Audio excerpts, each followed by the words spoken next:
네, 오늘 누가복음 23장 13절에서 25절입니다. 누가복음 23장 13절에서 25절. 우리 함께 읽겠습니다. 시작. 빌라도가 대제사장들과 관리들과 백성을 불러 모으고 이르되 너희가 이 사람이 백성을 미혹하는 자라 하여 내게 끌고 왔도다. 보라, 내가 너희 앞에서 신문하였을 때 너희가 고발하는 일에 대하여 이 사람에게서 죄를 찾지 못하였고 헤롯이 또한 그렇게 하여 그를 우리에게 도로 보내었도다. 보라, 그가 행한 일에는 죽일 일이 없느니라. 그러므로 때려서 놓겠노라.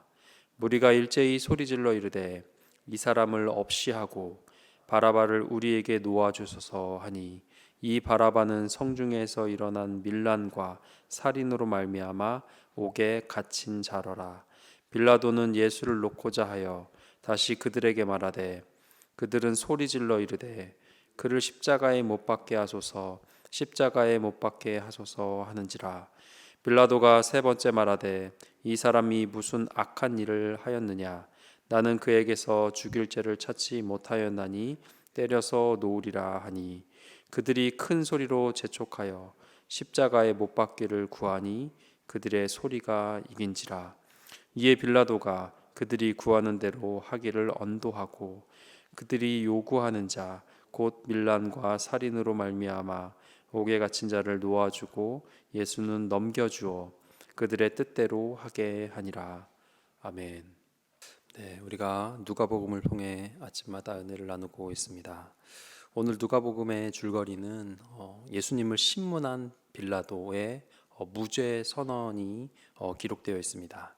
이러한 무죄에도 불구하고 무리는 계속해서 예수님의 처형을 요구하고 있는 본문입니다. 그래서 그들의 무죄한 자에 대한 처형 요구, 그 군중 심리와 그것으로 인한 자신의 신분에 해가 될까봐 그 두려움에 빌라도는 그들이 원하는 십자가형을 무죄한 예수님께 언도하는 내용입니다. 왜 굳이 빌라도에게 이 무리가 이런 요구를 하고 있는 걸까요? 앞에 헤롯이나 아니면 대제사장으로도 충분히 예수님에게 해를 가할 수 있고 그들만의 재판이 있었던 것 같습니다. 근데 왜 빌라도에게 이러한 예수님의 심판을 처형을 요구하고 있을까요? 그것은 바로 사형의 권한은 빌라도에 있었기 때문입니다. 로마의 총독만이 십자가형을 언도할 수 있는 유일한 사람이었습니다. 그래서 그들의 종교적인 법정도 아닌 빌라도에게 굳이 끌고 가서 예수님에게 십자가형을 요구하고 있는 모습입니다. 이런 본문을 통해 나에게 또 우리에게 주시는 교훈은 무엇입니까? 25절에 보면 그들의 뜻대로 하게 하니라 했습니다. 예수를 넘겨주어 그들의 뜻대로 하게 했다고 했습니다. 여러분, 그들의 뜻이 무엇일까요? 예수님을 죽이는 거죠. 그리고 행악자를 풀어주고 예수님을 해하는 것. 정상적인 사람들이 아닙니다. 그런데요, 그게 그들의 뜻이었습니다. 이 정상적이지 않은 상황을 뜻으로 목적으로 여기까지 밀어붙이고 있는 겁니다. 그래서 빌라도가 그렇게 하게 허락했습니다. 여러분, 근데 불과 얼마 전에 매일 성경의 3월 19일 본문만 봐도 이 무리가 뭐라 그랬을까요? 예수를 죽이라고 말하는 이 무리가 호산나 하고 있습니다. 예루살렘 입성할 때 환영했던 무리들이라는 거죠. 여러분, 갑자기 이런 180도 다른 태도의 변화, 뜻이 변했다는 거예요. 사람은 뜻이 변하는 존재입니다.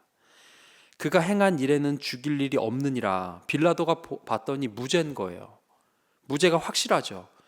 세상 법정도 죄가 없다고 하는데 그들의 뜻은 앞에서 호산나 하다가 지금은 죽여라 라고 하고 있는 겁니다. 왜 그랬을까요? 간단합니다. 자신들의 이익과 상관이 없어졌기 때문입니다. 자신들이 기대했던 예수님이 아니라는 거예요. 호산나 할 때의 감정은, 야, 이 사람을 잘 우리가 따르면 우리가 로마의 지배와 이 탄압과 이 압제 가운데 있는데 이 사람이 괜찮은 것 같거든요.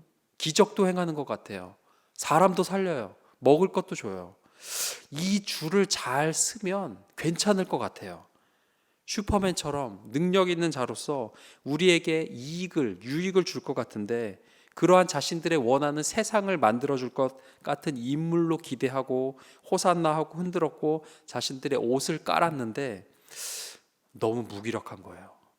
잡히시다니 저렇게 힘이 없나? 고난 당하세요.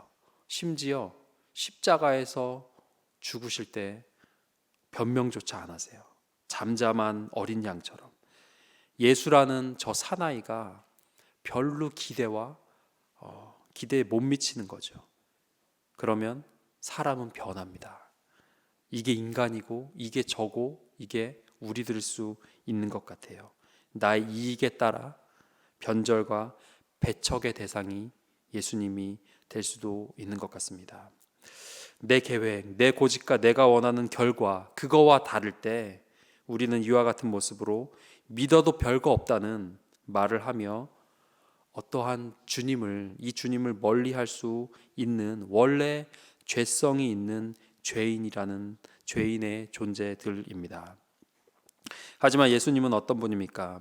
예수님은 사람의 기대, 그들의 원함보다, 군중의 인기보다 단순한 정치적 메시아, 이 나라 독립시키고 그들 먹고 사는 것에 잘하게 해주는 그 기대의 메시아를 뛰어넘어서 하나님의 계획, 온 인류의 구원자로 잃어버린 자녀들에게 죄로 깨어진 하나님과의 관계를 회복시키는 그 하나님의 자녀의 권세를 얻게 하는 일, 영원한 생명으로 우리를 이끄시는 그 십자가의 계획을 묵묵히 그리고 잠잠히 걸어 가신 분입니다. 그것을 이루신 분입니다.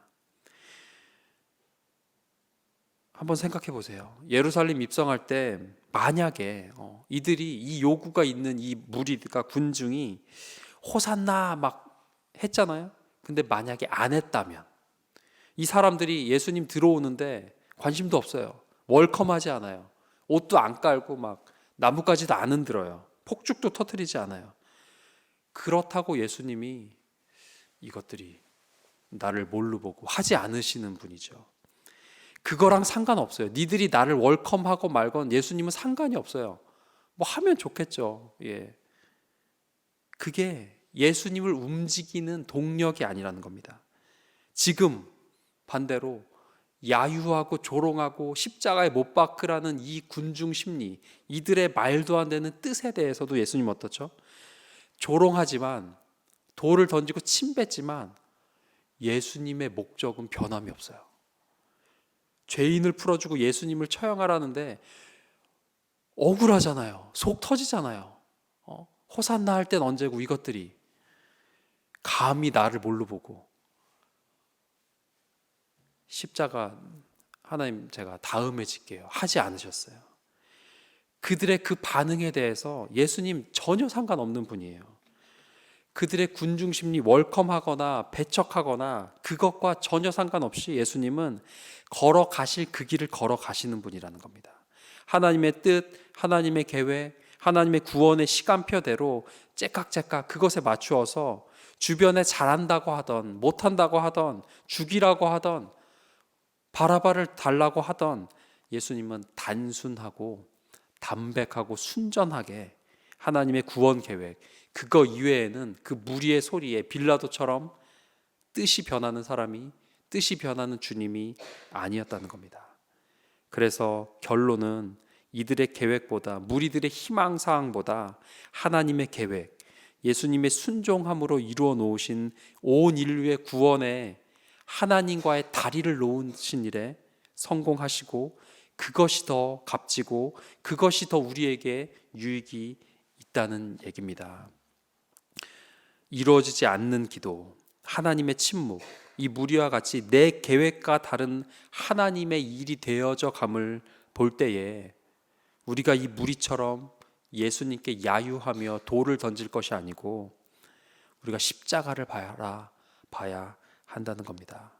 그 십자가 너머에 더 크고 위대한 하나님의 일하심, 더 좋은 것을 주시는 아버지의 계획하심이 있는 것을 우리가 믿음으로 당장은 아니지만 신뢰하고 기대한다면 나의 계획과 다른 현상에 대해서 예수님 나랑 계획이 다르신 것 같은데요. 그것에 대해서 그렇게 낙심하고 뜻이 변하는 무리와 같은 죄를 범하진 않을 수 있을 것입니다.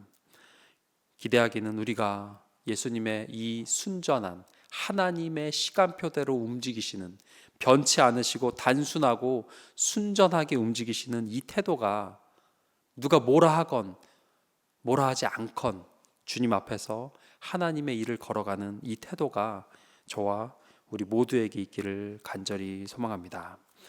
기도하겠습니다. 우리 기도하실 때 무죄하신 어린 양, 그래서 우리의 죄를 대속하실 수 있는 유일한 분이심을 우리가 알고 또한 우리 또한 이 무리와 같이 나의 생각과 다른 하나님의 일들에 일하심에 우리가 주님을 배척할 수 있는 죄인들입니다. 나의 마음과 생각을 붙잡아 주시고 하나님의 계획, 하나님의 일하심, 십자가 넘어 더 큰 일들을 행하시는 그 하나님을 신뢰함으로 낙심하지 않고 너무 조급해하지 않는 삶 살게 하여 주시옵소서. 함께 기도하겠습니다.